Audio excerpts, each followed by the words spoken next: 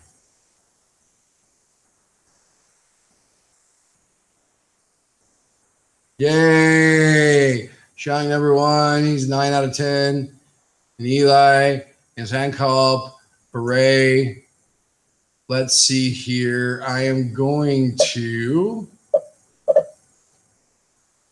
Yeah, give me nice feedback. Since I'm obviously... Yeah. So...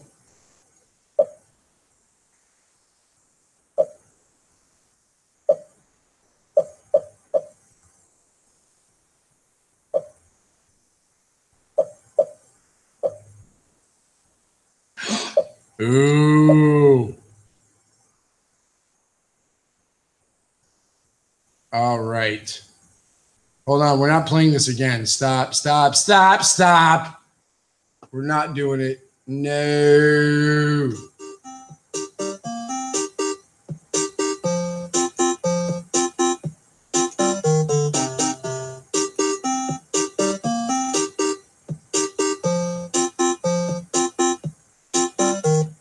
Oh, so sorry. Bam. Ba-bam. Let's see here. I am going to share.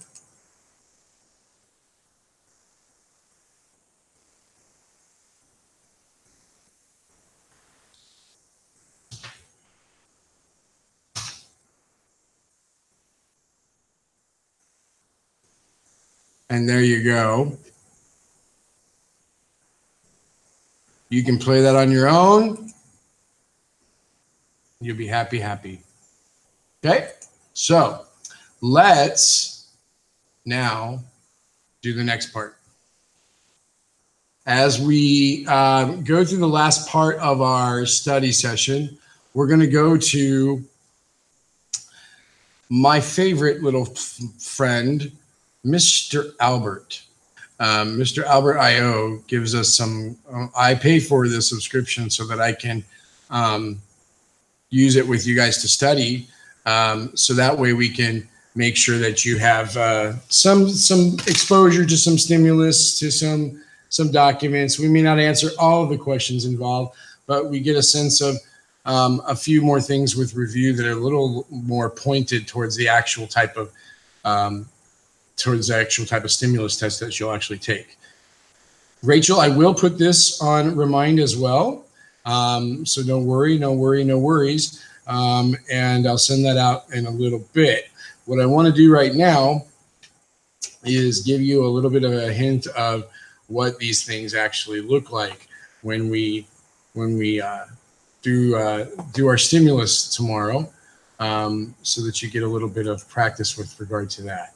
So I'm going to bring back up our screen, and this is, like I said, this is a subscription service called Albert I.O. You can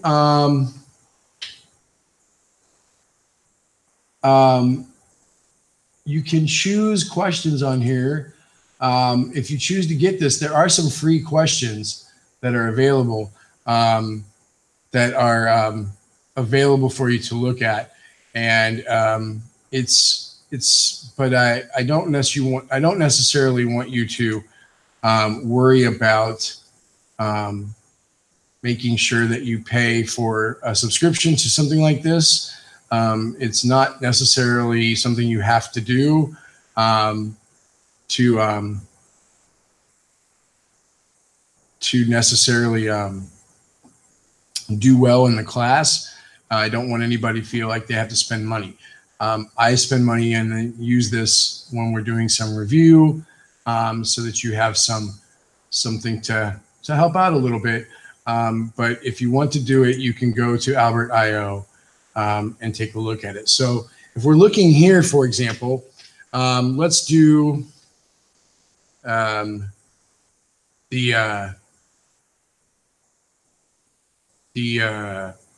French and Indian War here. So we have the Treaty of Paris of 1763. I'm sorry, I can't seem to get rid of this.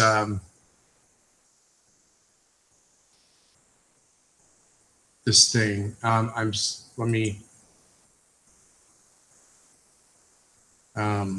me just, don't worry about that there. But so if we look here, we have the Treaty of Paris 1763. It says His Most Christian Majesty renounces all pretensions which he has therefore formed or might have formed to Nova Scotia or Acadia in all its parts, and guarantees the whole of it with all its dependencies to the King of Great Britain. Moreover, His Most Christian Majesty cedes and guarantees to his said Britannic Majesty in full right Canada with all its dependencies, as well as the island of Cape Breton and all other islands and coasts in the Gulf and River of St. Lawrence, and in general everything that depends on the said countries, lands, islands, and coasts, with the sovereignty, property, possession, and all rights acquired by treaty or otherwise, which the Most Christian King and the Crown of France have till now over the said countries, lands, islands, places, coasts, and their inhabitants, so that the Most Christian King cedes and makes over the whole to the said King and to the Crown of Great Britain. Okay? So here we go. The proximate cause, or the approximate, if you want to look at it that way, of the French and Indian War of 1754 to 1763 was it A, dispute over the control of the Ohio River Valley, B, Dutch resistance to navigation acts, C, smuggling operation between American colonies and French Caribbean sugar islands, or D, British access to the French port of New Orleans. Ooh. Now, Ellis says A. Jack says Ohio River. Harris says A, but a little bit of a question mark. Shriyank and Sankalp both say A. Alex says A. Zoe says A. Elise says A. Em says A. Mir says A. Steph says A. Jeffrey says A. As does Eli and Holden. And Harris is now sure of his A. Venice, you have said A. Michelle, you say A. I'm going to choose A. Let's see what you guys. If you're right, you're correct. Hooray. Now here, take a look at what it says as the explanation and look at the ones that are incorrect as well. That's what makes this a really nice tool for you, because it gives you a little bit of the information about why the other ones are incorrect. So if you look here, choice A is the correct answer. French expansion into the Ohio River Valley conflicted with claims made by England's American colonies. Armed skirmishes broke out along the frontier, and the British issued a formal declaration of war in 1756. The French and Indian War represented the North American theater of a worldwide military struggle between England and France that is referred to as the 7 Years' War. Now, take a look at, for example, D. Some people sometimes go to New Orleans and they think that that had something to do with it. But if you look at it, choice D is incorrect because it was not necessarily part of this. It played no role in the cause of the French and Indian War. It did have France did have to give parts of Louisiana to Spain, which included New Orleans in the Treaty of Paris of 1763. But it was not something that actually came about with regard to the 7 Years' War. So that's something to make sure that you definitely keep in mind. So let's take a look at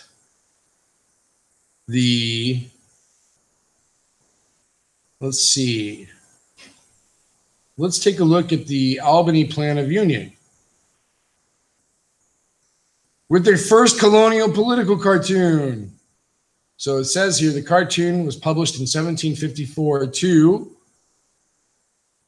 A, encourage enlistment in colonial militias. B, advocate colonial cooperation with Great Britain to defeat the French and Indians in North America.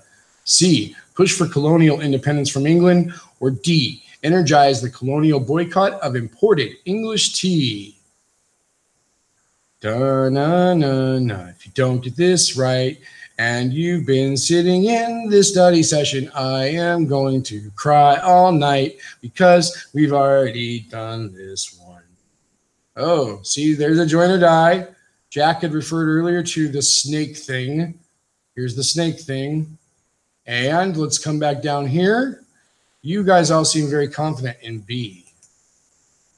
Let's put this together and see what we come up with. B is correct.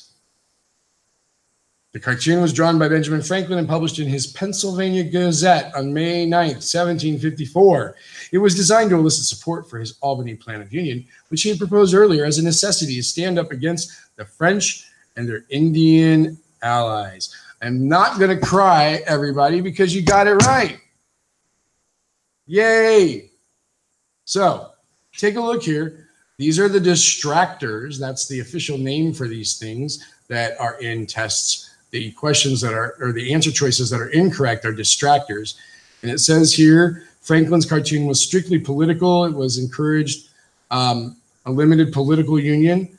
Franklin was not advocating colonial independence in 1754.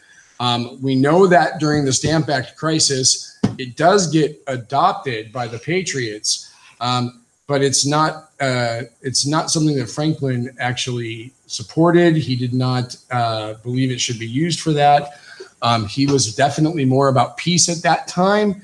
And the slogan may have been used by members of the Sons of Liberty against the Tea Act later in 1773. It was older than that. So let's take a look at a hard question regarding Franklin's Albany Plan. According to them, they say this is a hard one. The Albany Plan of Union of 1754 was unique for all the following reasons, except A, English officials initially suggested that the union between royal proprietary, that they suggested it as a union between royal proprietary and charter governments in America. B, the plan suggested a continental assembly presided over by a royal governor. C, colonists viewed the Albany deliberations as the first step toward independence from the British. Or D, the author of the plan, Benjamin Franklin, was influenced by the democratic principles of the Iroquois Confederation. Got C. Everyone's giving us really solid answers. Harris, you've got that question mark again. That doesn't protect you. Same with you, Leonard. You can't guess C. You gotta be very sure. So I'm seeing lots of C's. I'm gonna put that down. I'm gonna submit that for you. Let's take a look at what we got. But bam, you are correct. C is a correct answer. 1754, English colonies in America were still enjoying a period of salutary neglect with regards to the Navigation Acts. While disagreements with England did exist at this time, the framers of the Albany Plan of Union saw it as a vehicle for the reform of colonial imperial relations, not a step toward independence. That feeling would not materialize until 1774. So, yeah. But now let's take a look at those distractors, because these things, remember, this is an accept question. So because it's an accept question, it means that these things over here are actually correct. So if we're looking here, the English officials did suggest a union between the English colonies to better negotiate with the tribes. But remember that we also had this idea that we also have this idea that came about earlier with the Dominion of New England, and they did not like this idea. But the British government, because the British actually didn't end up really fully pushing it because they didn't like that self-government thing. B is incorrect too. It was convened on June 19th of 1754. So we know that that it did have a idea to have some sort of common colonial governor. And D is incorrect because it actually did use the Iroquois plan in order to do this. Let's take a look at some changing attitudes. Take a look at this letter from George Washington and this diary entry that you have for a moment. Take a look, and I'm going to answer some of the questions I'm seeing there in just a second. Just read through those documents there for a moment.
Okay.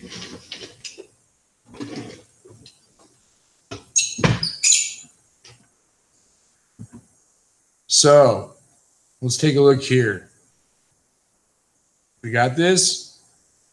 We have George Washington with a bit of a diary entry that he's expressed a inclination to serve the campaign as a volunteer.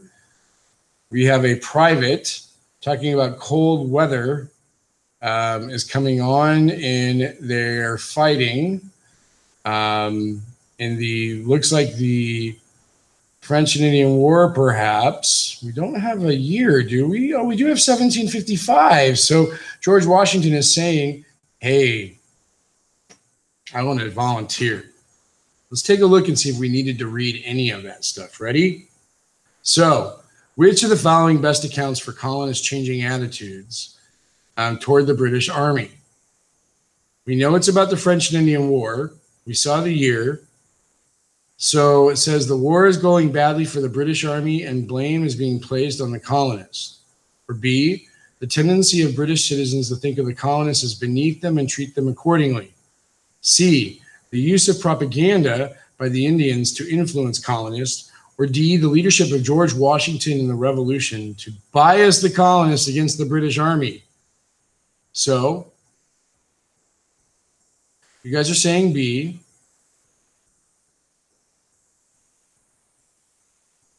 Let's submit. You're correct. Take a look at your explanation. After living and fighting alongside soldiers from Britain for 4 years, colonial soldiers had come to realize that even though they had thought of themselves as regular British citizens, those still living in Great Britain had a very different opinion of them. Many British soldiers were led to believe that the 7 Years' War was being fought to protect colonies in North America that they cared little for, and all because the colonials were not capable of doing it themselves. The animosity between British soldiers and the government in Britain that first began during the 7 Years' War would play an important role in the events that would eventually lead to the American Revolution. The realization that the British did not respect colonists helped alienate them even more from Britain. While turning on fellow British citizens in what may have seemed like a civil war would have been unthinkable before the 7 Years' War, the treatment from British soldiers gave many colonists the mindset that they needed to be willing to protest taxes and eventually support the revolution. Now, let's take a look and see. a couple of those detractors. We know that when conflicts go badly, the losing side will turn on their own sometimes, and they'll look for those scapegoats. And this is, while it makes it look like A was plausible, the war was going badly, and they placed the blame on the colonists, that's just not the case. The British were actually doing well with this particular war. And while the Indians had no love for the British, they only liked the French because they wanted to help the British. They're not necessarily all about the French. They thought that they could maybe then actually turn on, you might think that they might try to get the colonists to turn on the British, but that really wasn't the case. So we can't say that this was Indian propaganda. And we also know that D is incorrect because Washington played a big role in the American Revolution, but this was not against the Revolution. This was not involved with the Revolution, because if you looked at the year, it's 1755. If you look at this journal, this letter from George Washington. So that's why I say that when you look at these sources, you have to look, when you look at the stimulus, you have to look at the sources, because that makes the fact that D is here incorrect. This is not referring to the Revolutionary War. If you also look at it,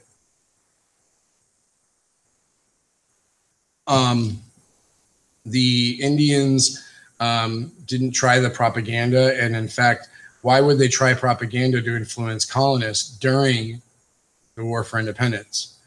And of course, we have the idea that George Washington was not doing anything until the Revolution later on down the road. So good for you guys. You're one of 65% of people that actually answered this correct. So let's take a look at those period 3 again. Period 3 altogether. Back to our overview.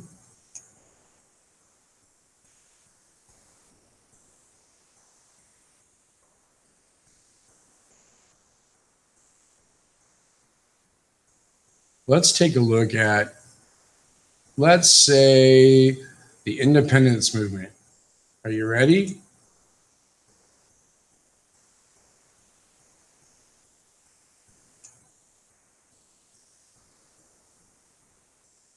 All right.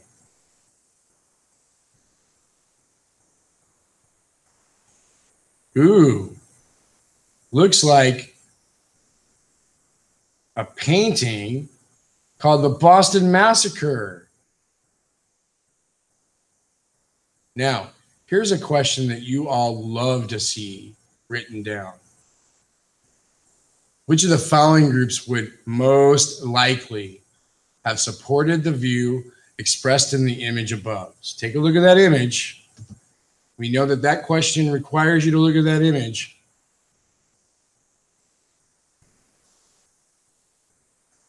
Would it be British soldiers, the sons and daughters of liberty, Tories, or the Iroquois?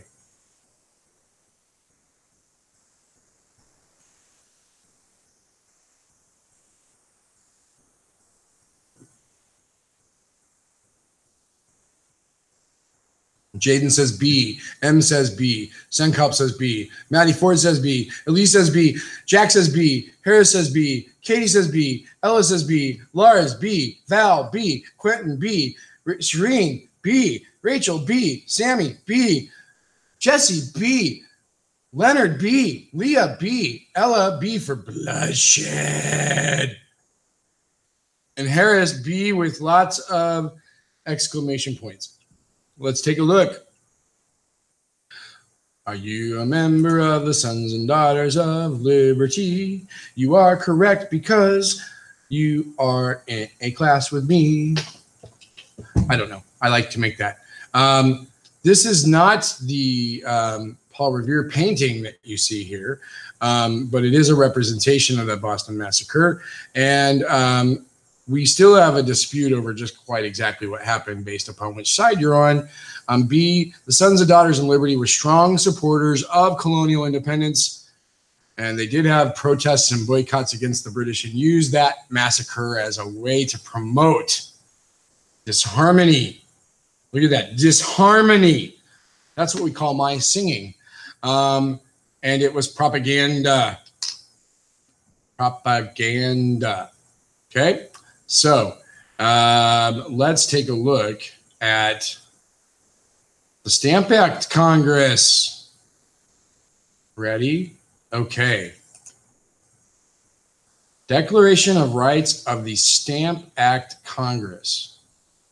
The members of this Congress, sincerely devoted with the warmest sentiments of affection and duty to His Majesty's person and government, esteem it our indispensable duty to make the following declarations of our humble opinions respecting the most essential rights and liberties of the colonists, and of the grievances under which they labor by reason of several late acts of Parliament. That His Majesty's liege subjects in these colonies are entitled to all the inherent rights and privileges of his natural-born subjects within the Kingdom of Great Britain. That it is inseparably essential to the freedom of a people and the undoubted rights of Englishmen that no taxes should be imposed upon them, but with their own consent, given personally or by their representatives. Okay? So, let's take a look. The ideas expressed in the excerpt above most directly challenge the British notion of A, actual representation, B, virtual representation, C, salutary neglect, or D, mercantilism. Harris emphatically states B.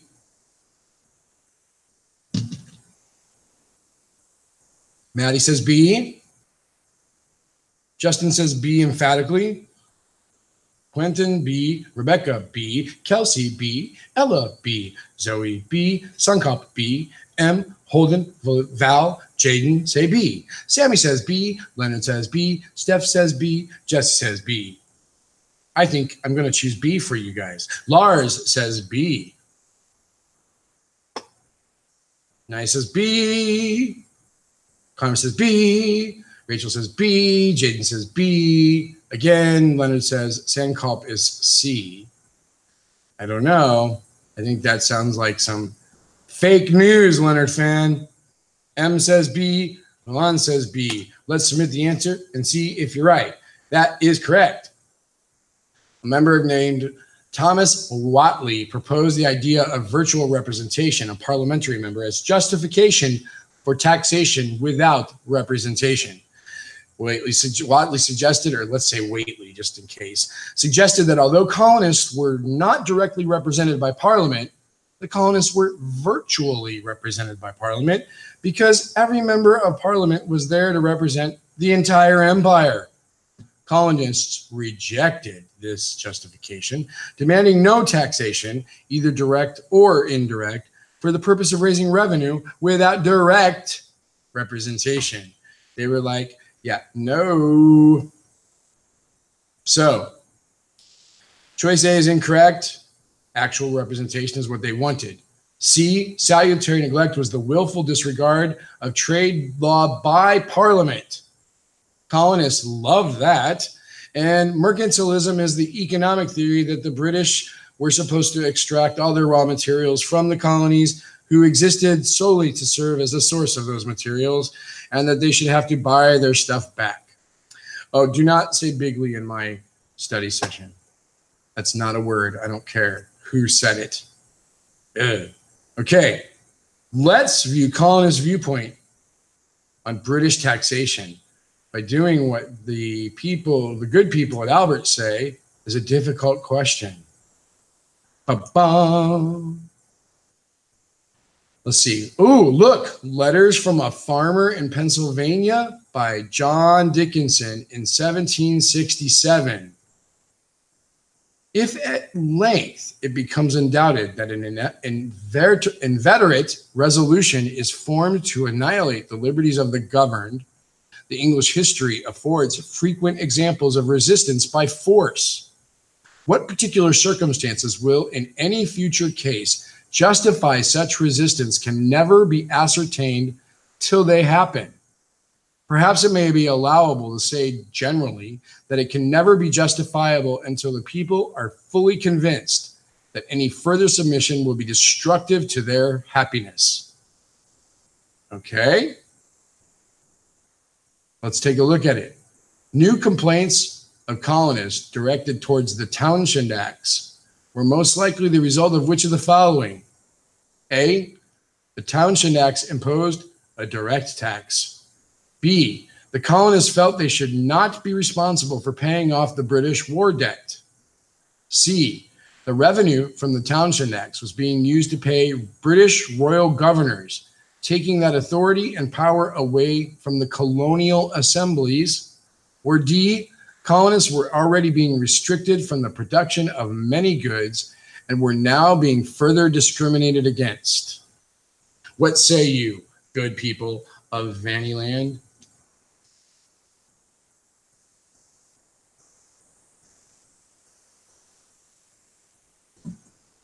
Harris is emphatically saying B. M saying B. Sankop says B. Sammy says B. So does Maddie and Ella too. Leonard says B. Rachel B. Jaden B. Ina says B. Steph says C. Zoe says B. Jesse says B. Val says B. Steph said you doubted me. I never doubt you. I don't know what you're talking about. Lars says B.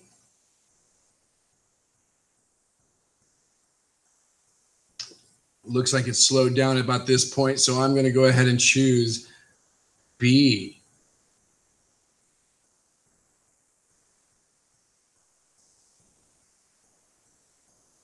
Let's submit it. Incorrect. Look who was right. Steph. Let's take a look. The correct answer choice is C. Colonists were angered about having a new tax placed upon them, but they additionally found that tax revenue was being used to pay the salary of the royal governors, and they found that alarming. Colonial assemblies had used the fact that they traditionally directly paid the governors, and they could withhold salary if they did not like the actions of the governors, and that was a check on unpopular or excessive actions by the governors. Now the colonies lost this leverage, and the governors could act more in the interest of the king. Colonists felt this is another violation of their rights as Englishmen.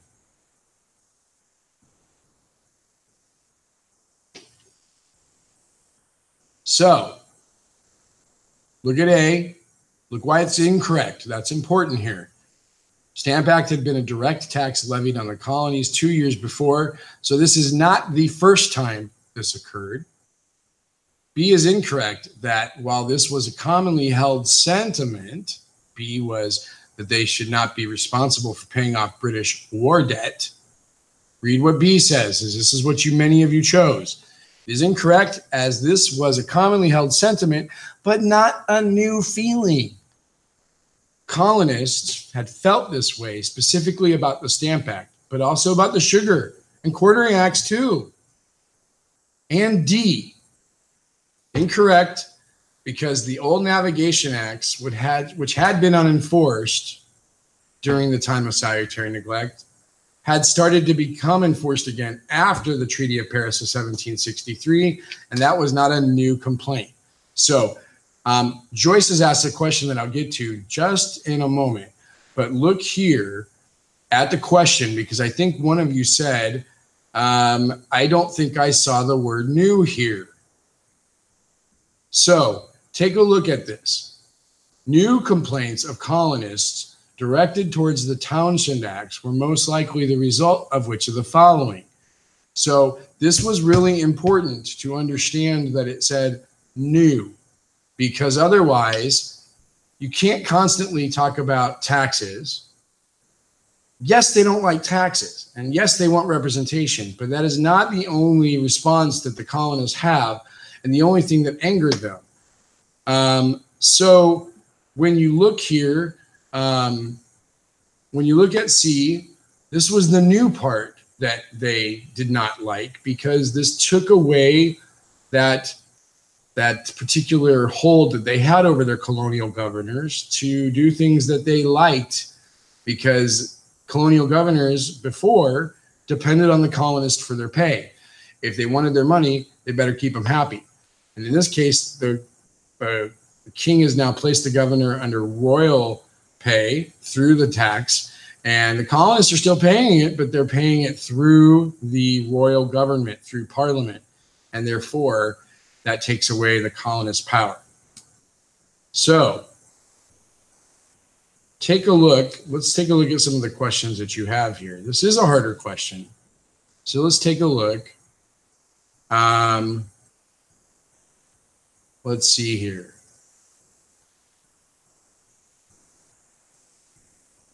Rachel said that this was a wool. I agree, Rachel. This is a wool. Leonard says, why did I change my answer? See what I told you about your gut instincts? Your gut instincts are sometimes the right ones. Don't ignore them. Jaden says he was thinking C, but he trusted Harris. So there is a perfect lesson as to why we don't compare ourselves to everyone else. Don't worry what they're doing. Worry about you. And Lars looks like he was doing the same thing. So Lars and Jaden, I am giving you, ready? Are you ready? You're going to see this now. Lars and Jaden, shame, shame, shame. Don't compare yourself to any answer anyone else gives in a chat, because it doesn't mean they're right. Okay, we got that cleared out away. Let's go back to the screen. And Joyce has asked, could we explain the difference between direct and indirect taxes? So all of my children in this room right now, this chat room, can you explain this for Joyce, since we've all talked about that?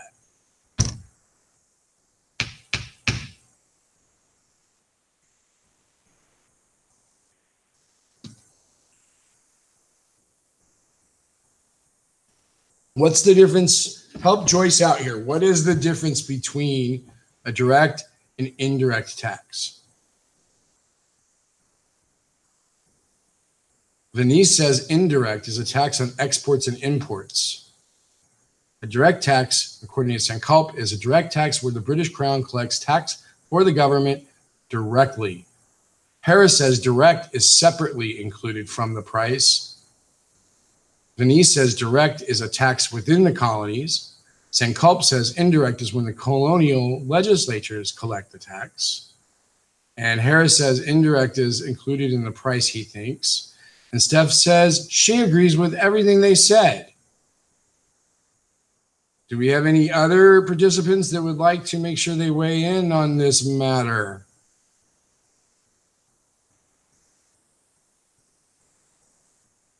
Leonard says direct within the colonies from the British Crown, where indirects are applied to manufacture or sales of goods. Rachel. Local high school student publicly shames teacher, publicly shames students. You guys are right on the direct and indirect taxes. I hope that helps with what Joyce had put down here. That is important to understand. I saw another question up here. Mr. Vanover, is the order of the taxes or the acts important? Yes, you should know. And I do think that I saw a couple of you write some order down here. It goes like this. Navigation, molasses, currency, sugar, stamp, quartering, declaratory, townshend, tea, coercive or intolerable acts. I would say, yeah, although I would love if you checked the order of quartering and declaratory act, because I may be wrong here, but I thought the declaratory act is passed immediately after the repeal of the stamp. But I'm not going to question you too much because I don't have my order right in front of me. And I'll admit, I do not memorize this from year to year. I don't want you to memorize dates in this regard. Be familiar that generally, if you look at what we've had like come up as far as quiz questions go, if you kind of look at what your book sort of emphasized, think of it like this. We know that there's the Stamp Act. We know that there is a declaratory act. We know that the Townshend Act actually included a tax on tea. It's the one tax that didn't get repealed is the Tea Act. And then we know that the coercive and intolerable acts come as a result of Boston's actions with the Tea Act and the Boston Tea Party. So yeah. Cool. Bye, Em. Thanks for coming. I love how you are all indicting me for the newspaper tomorrow. Steph has said something in Japanese, but I don't know what it is. So I'm going to have to just trust it's all good. And let's take one more look at a question, and then your old teacher needs to go. Yes, please do like my live stream. I've done a lot of work tonight and at a lot of frustration. Anyway, let's look at a difficult question regarding to, no, I don't want to do that one. Let's take a look at the olive branch petitions. Let's take a look at this. Olive branch petition, 1775. Oh, bye, Steph. Or if you're saying bye back to M, I guess. Let's see. Sankalp says, now you got to drive back home, which is like 40 minutes away, hence you being late to classes. I'm not late to class. Sankalp. Oy vey.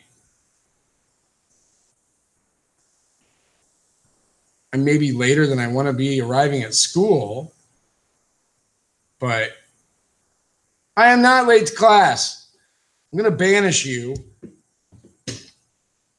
I was in the copy room, dude. Oh.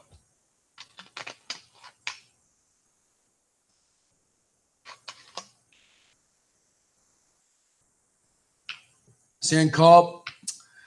I'm going to, I think you go to timeout. Yes, timeout for you, sir. Putting out your fake news. Ooh. Fake news is not tolerated in my live stream.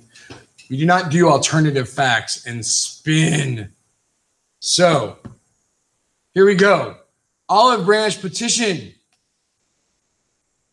Knowing to what violent resentments and incurable animosity civil discords are apt to exasperate and inflame contending parties, we think ourselves required by indispensable obligations to Almighty God, to your majesty, and to our fellow subjects, immediately to use all the means in our power for stopping the further effusion of blood and for averting the impending calamities that threaten the British Empire.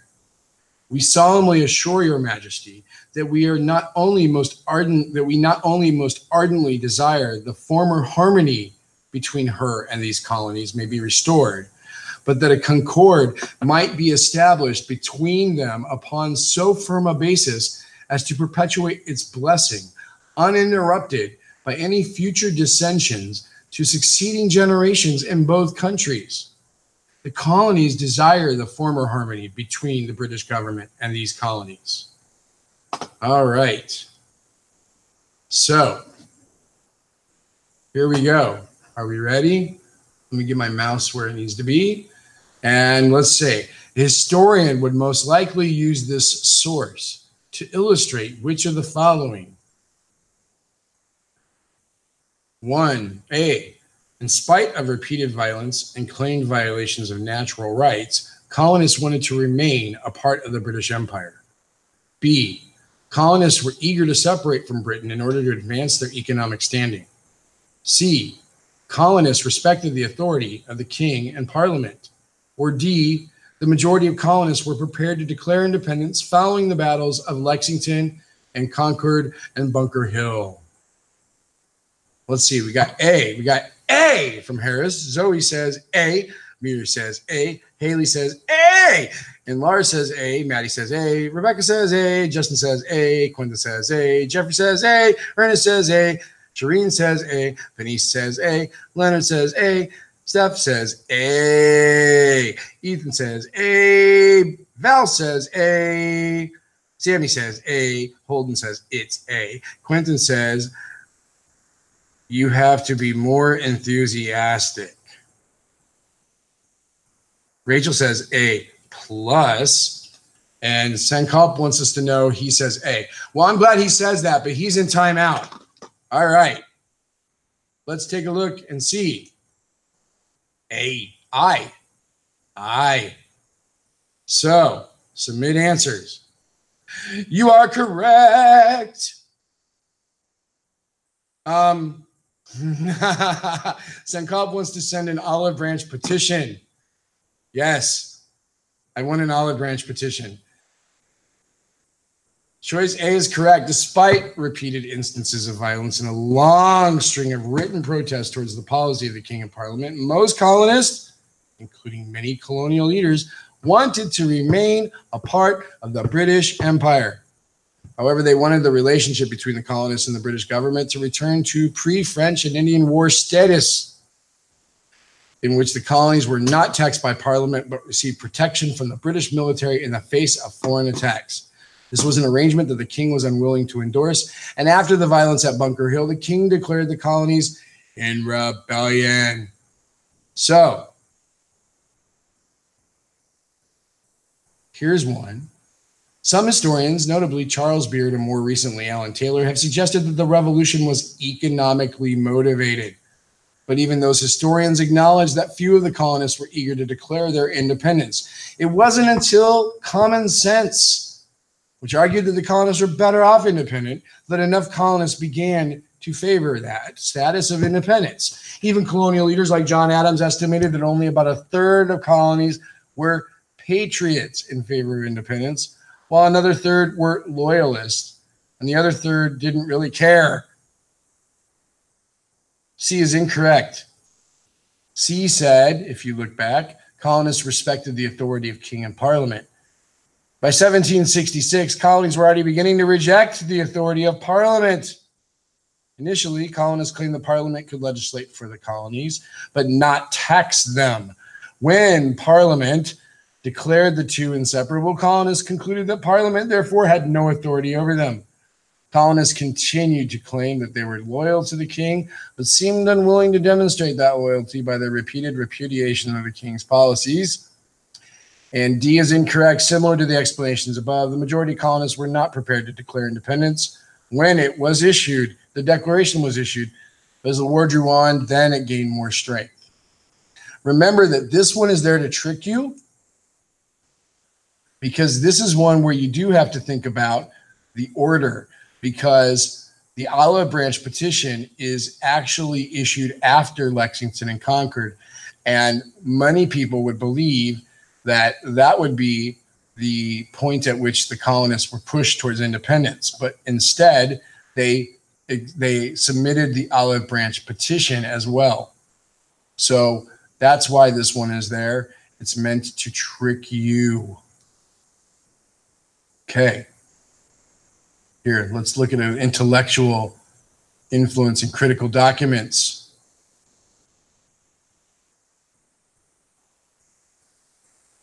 Okay. This is from Alex. This is from AH.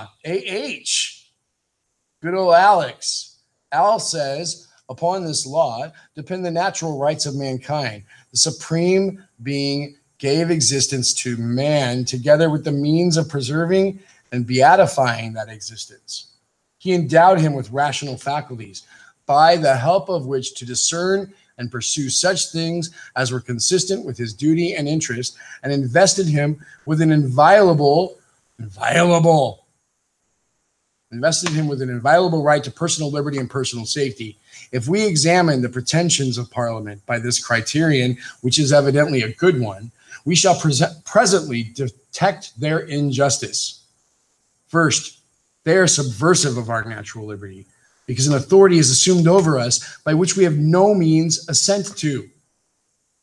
And secondly, they divest us of that moral security for our lives and our properties, which we are entitled to, and which in the primary end of society to bestow. For such security can never exist while we have no part in making the laws. Alex was that guy who listened to the really depressing Beethoven pieces. Alex was the guy who hates himself and Congress and the world. He's a little upset. The ideas in this passage were most directly echoed by which of the following documents? Common sense, the Declaratory Act, United States Constitution, or the Declaration of Independence? Harris says A.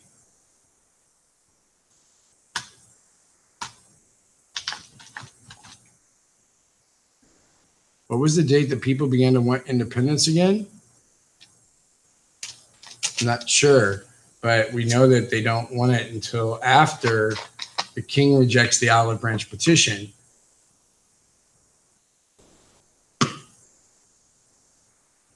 Not sure which one you're referring to, Haley Parsons.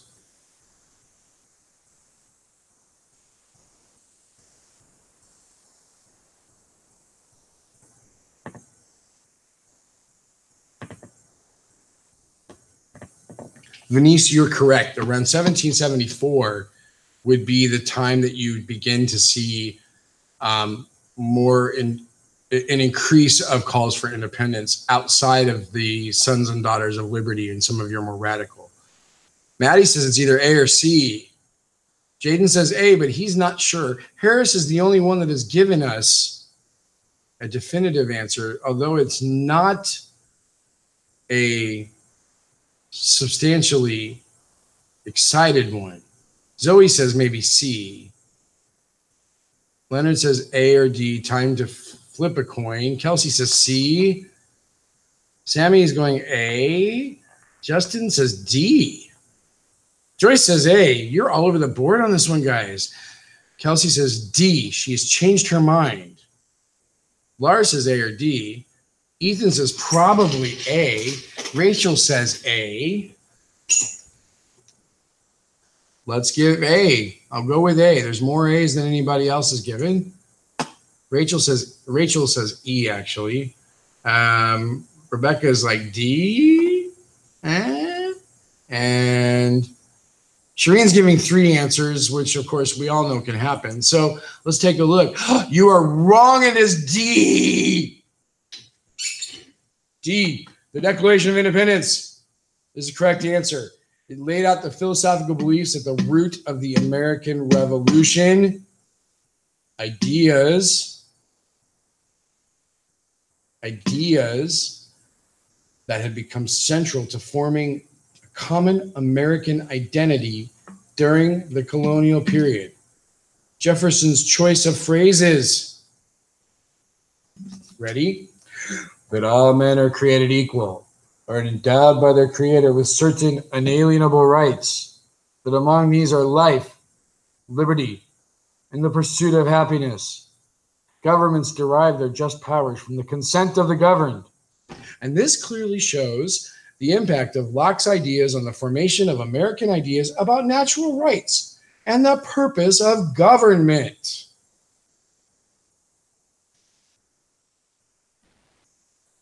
Mr. Sandkulp says that he extends a branch of olives to me.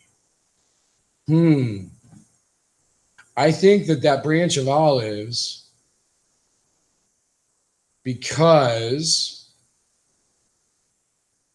I'll accept that extension of the branch of olives with a repudiation of your claim that I have been 5 minutes late to my class because I'm not at school, which is absolutely incorrect.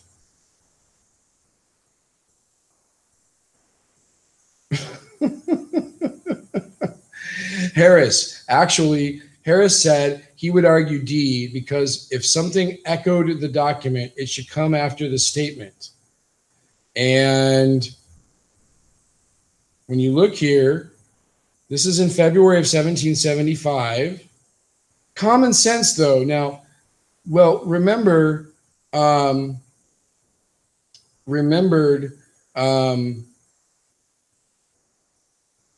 when you, Harris, you've got a good point. Common sense does come out after February 1775, if I'm correct. So many of you correctly kind of narrowed your choices to A or D, because the Declaratory Act, well, that's a British act. They're not going to be talking about natural rights and liberty. The U.S. Constitution, if you look at the U.S. Constitution, there's one thing, we didn't really read the Constitution, but if you look at the Constitution, I would point out to you that in nowhere in that document, which is the only law of the land, Declaration of Independence is not. It does not say anywhere that all men are created equal, are endowed by their creator with certain unalienable rights. It doesn't even say that you have the right to life, liberty, or the pursuit of happiness. So, that is what Mr. Hamilton says in his letter, in his article, The Farmer Refuted, which is probably a dispute to Letters from a Farmer in Pennsylvania by John Dickinson. So common sense came before the document, therefore can't echo the document. Really, that's why it's the Declaration of Independence. Well done. Well done. Ideas can be echoed across time. Quentin is correct. 1776, Harris, is common sense. But common sense doesn't necessarily issue the same kind of John Locke thoughts here about, if you look back, the idea that there are certain rights, there's an inviolable right to personal liberty, personal safety, and that Parliament has done this injustice. Common sense uses Enlightenment thought processes to say that, for example, it's against natural law for an island to govern a continent, or nowhere in nature is the satellite the primary object of which the primary object does not in nature revolve around the satellite. In other words, the Earth doesn't revolve around the moon. The moon revolves around the Earth. The moon is smaller than Earth. That's why it revolves around it. England and Great Britain is smaller than America, and therefore it is not even within the keeping of natural law for such a small island to have the kind of hold over a continent that it does. And it goes on further to say that, remember, natural law, according to Enlightenment thought, natural law is the law of God. Violations of natural law is violating what God intends. So I think that you want to make sure that you keep that there.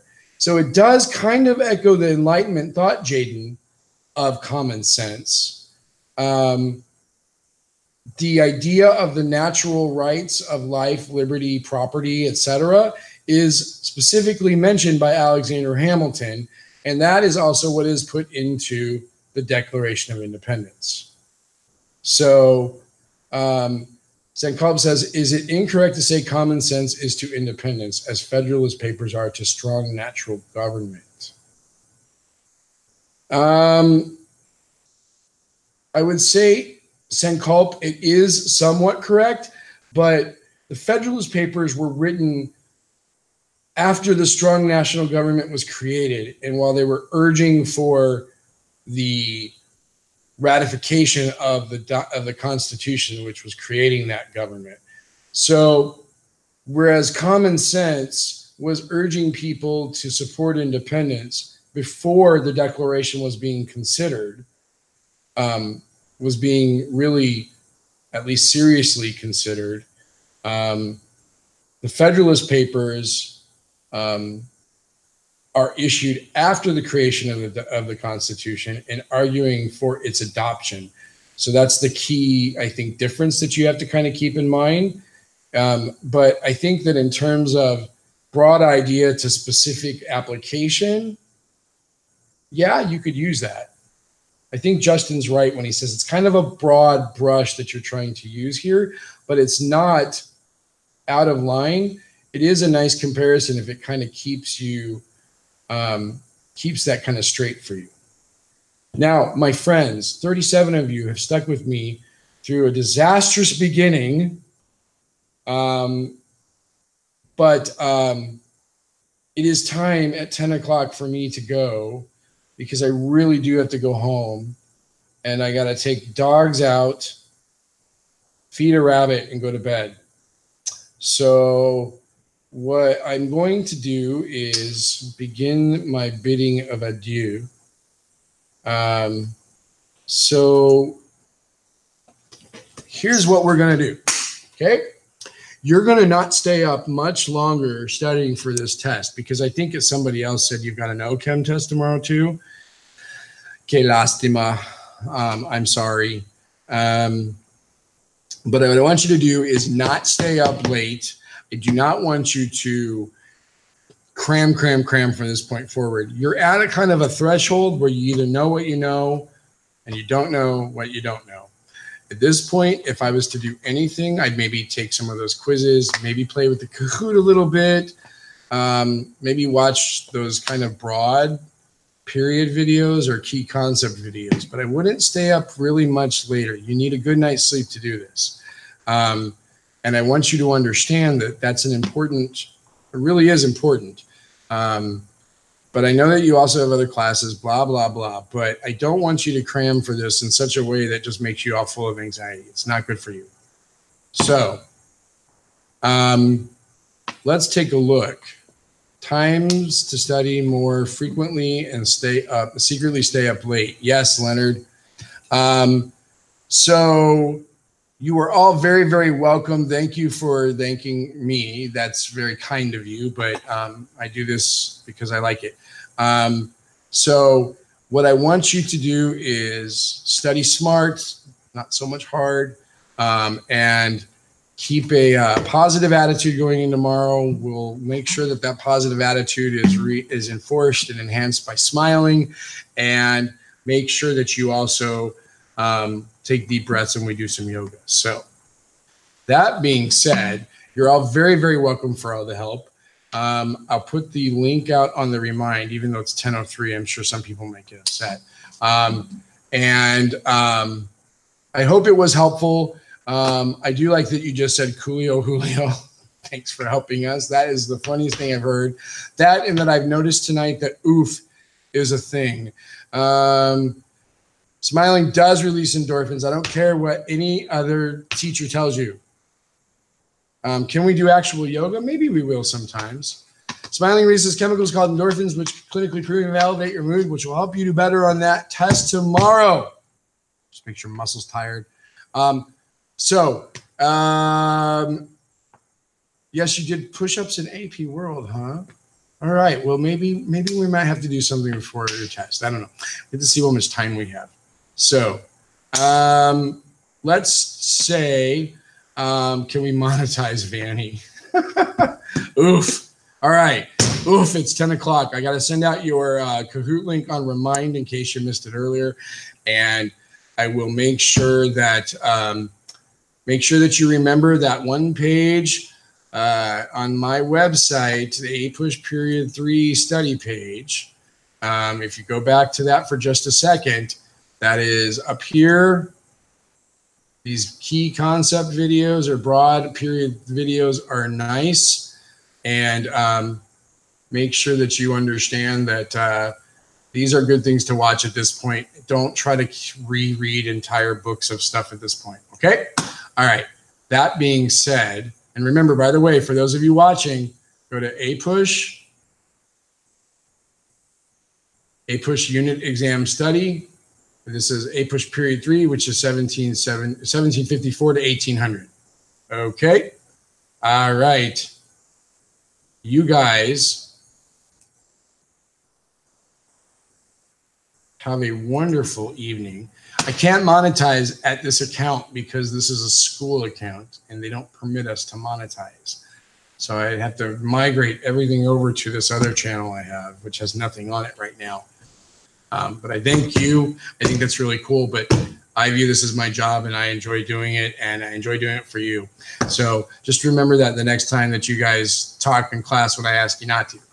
All right. In any case, you guys all have a great night. I will talk to you later. I'll see you all tomorrow. On this note, I am Audi 5000. Goodbye.